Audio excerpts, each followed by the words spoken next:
Now that's what the 707's all about.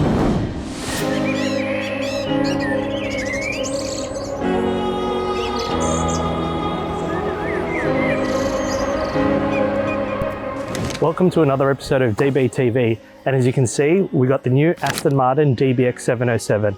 It's Aston's answer to the Bentley Bentayga, Lamborghini Urus, and the upcoming Ferrari Purosangue. So let's go for a drive and see what the DBX 707 is all about.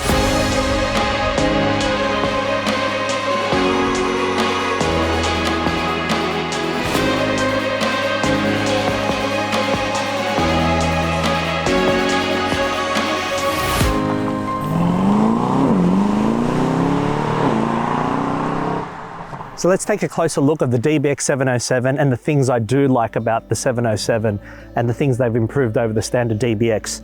The styling, the aero. 707 is the gentleman's racer version versus the DBX, which was more this subtle gentleman's only. So much more aggressive. You know, you can see it in the front, the vents, in the side skirt, and then the rear diffuser.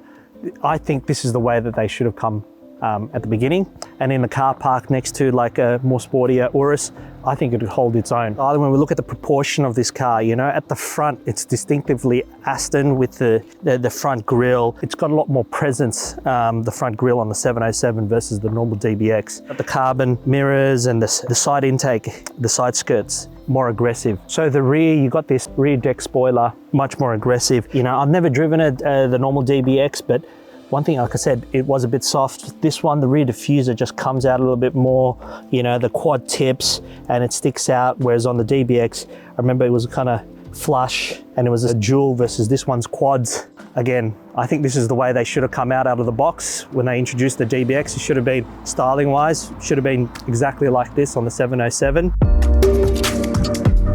What's my impressions of driving the 707 around the city? The car rides on 23-inch wheels, which is similar to the Urus. It's very comfortable. It's much more compliant than, say, the Urus, which also rides on the 23s. Doesn't feel like you're driving a big car, not like the Cullinan. You could feel it's a big car. The Bentayga as well drives like a bigger car. This and the Urus, the size, even though it's like 5.1, 5.2, it kind of hides its size and weight very, very well. 9-speed wet clutch gearbox. I have noticed every now and then that I think they're trying to get it a more sportier drive, but sometimes when on launch, it kind of lurches forward. It's kind of like, it's like ready to pounce. But sometimes when you're just trying to get off the green light, my wife and I were like taken back, and the seat kind of lifts up and you're like, okay, didn't mean to go that fast. But from a daily point of view, it's a nice environment to be in. We've been driving it around the city the last few days, but I think the 707 PS is wasted around the city. So we're going to be taking it out to Royal National Park to open it up and see how this performs, you know, on open roads. And if you're liking the content on DBTV, don't forget to like and subscribe and leave your comments down below. You know, what do you guys like to see more on the channel?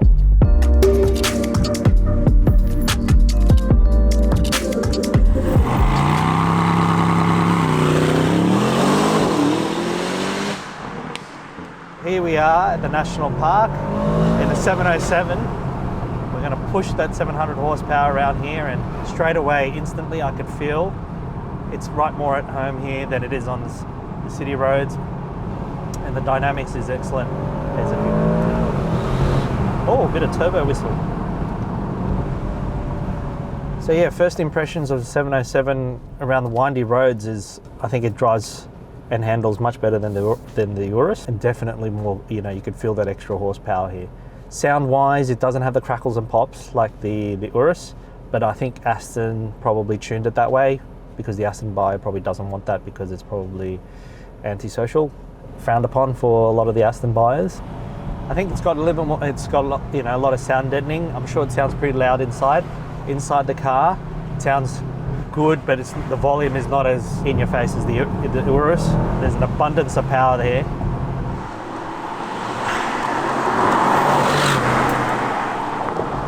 Almighty power.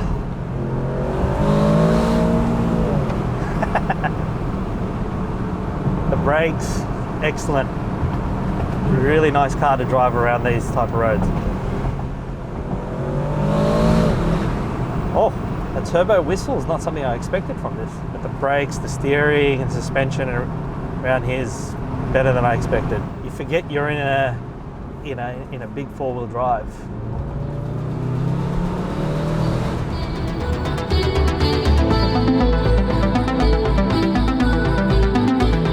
So I think from this particular angle is where the 707 stands out. Tries to bring in, the sexy lines from the coupe onto the SUV. And I think that Aston did a great job. I think it looks stunning. 4-litre twin turbo V8. I think it's an AMG engine, right? Even though it says here, Aston Martin hand built in Great Britain, final inspection by Richie Rees, but initial design from AMG. So this is one of the strengths of the 707 is this 4-litre V8 that produces 707 PS, which then comes up with the name DBX 707.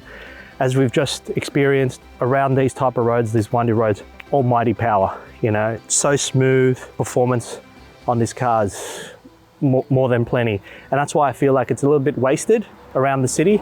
On these type of open roads, you can really appreciate the strength and power of the 707 and probably be one of the main points you'd buy the car other than the styling. The DBX 707 launch control. Sports Plus, foot on the brake, accelerate, race start, release, brake to start. There we go. There we go. Now that's what the 707 is all about. So Aston Martin has a partnership with, Mercedes and in particular AMG. And this is probably one of the strengths of the car, but its partnership and the use of the technology from Mercedes is also one of its weakness. We're talking about the infotainment and the tech.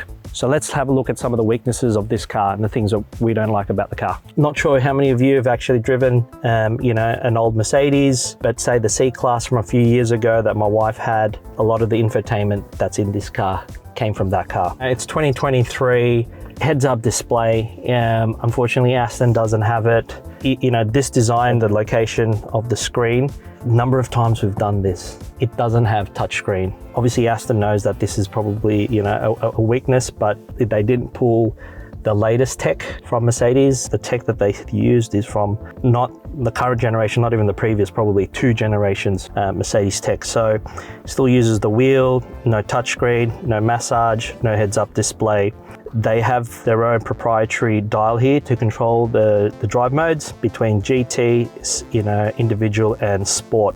The position of these 2 dials are very close. It'll take you a while to kind of get used to that this is for the car, the car driver, and this is for the infotainment. Number of times it lends for you to touch the screen. So this is definitely a weakness of the car. So talking from a practical point, I live in a house that's got a tight garage. I can't swing the door fully open. Fully open, it stays in this position, and close to fully open, it stays. But then once you get past 3/4 or half, it either goes back that way or it comes on, closes onto you. So it's a bit hard to keep the door open. The other thing is, I'd say, is this is an Aston trademark with, all the buttons being up here, the P, R, and D. It would be good if you could override that. Maybe you can, but I haven't figured it out, that when you're in reverse, that you can just press the paddle and it'll go into drive. Just then when we're doing turn around, R, D, R, D, R, D. From a practical, it would just be good if you could just go and it'd go into first gear.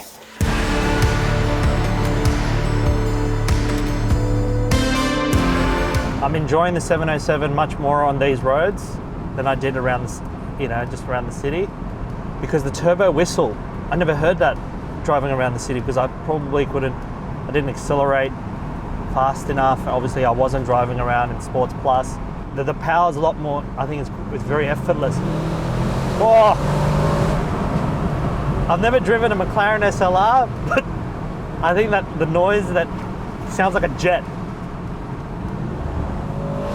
Oh! Oh!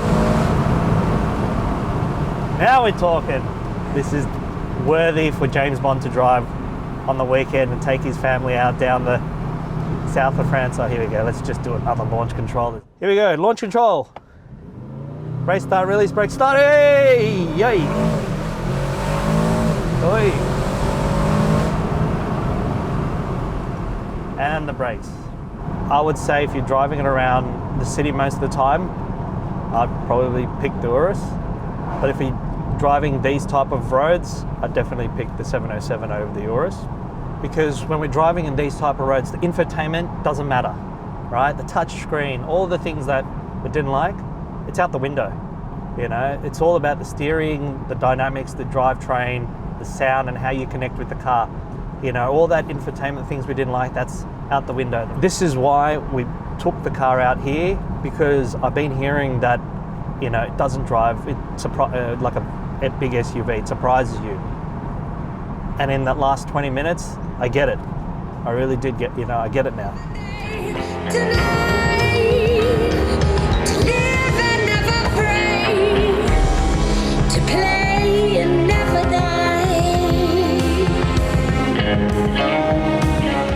So in conclusion, what do I think of the Aston Martin DBX 707? I think it sits between the Bentley Bentayga and the Lamborghini Urus. I think the performance is far greater than the Urus. The styling, it's got the styling of a Bentley, you know, it's got the class like the Bentley, but it's got the ferocity in even more than the Urus.